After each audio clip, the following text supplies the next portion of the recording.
Eu queria fazer uma pergunta. No filme, um dos dominicanos é vivido pelo pastor Henrique Vieira, que é um evangélico progressista. Tive a oportunidade de conhecê-lo, fiz um podcast com ele. E quando eu vi no filme, eu falei, mas será que é o Henrique Vieira? Eu falei, é o Henrique Vieira.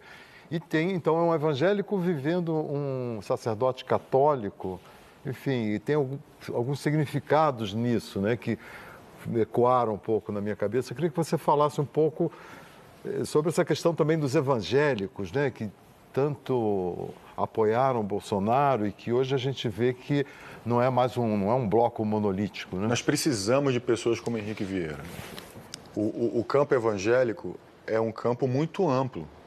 Dizer que os evangélicos apoiam o Bolsonaro não é isso, né? É muita gente. E os evangélicos progressistas, como Henrique, precisam disputar esse campo. Porque quando você vai estudar a história de Jesus, e eu não sou nenhum especialista nisso, não há a menor possibilidade de você não ver Jesus como um homem que esteve ao lado dos pobres, dos oprimidos, que foi morto pelo Estado, foi morto e torturado pelo Estado, pelo que dizia. Enfim, que, segundo algumas teorias, era preto, e está lá no meu filme essa questão. Então, assim,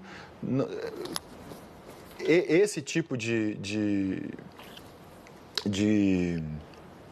corrente evangélica, progressista, existe, é grande, e eu acho que a gente tem que estar sempre atenta a ela, porque o setor evangélico é um setor grande, importante, de gente geralmente pobre, que vive nas periferias, que sofre o desgoverno do governo Bolsonaro e que, por questões várias, que a gente talvez não tenha tempo de debater aqui, terminam virando base de apoio para esses outros vendilhões do templo,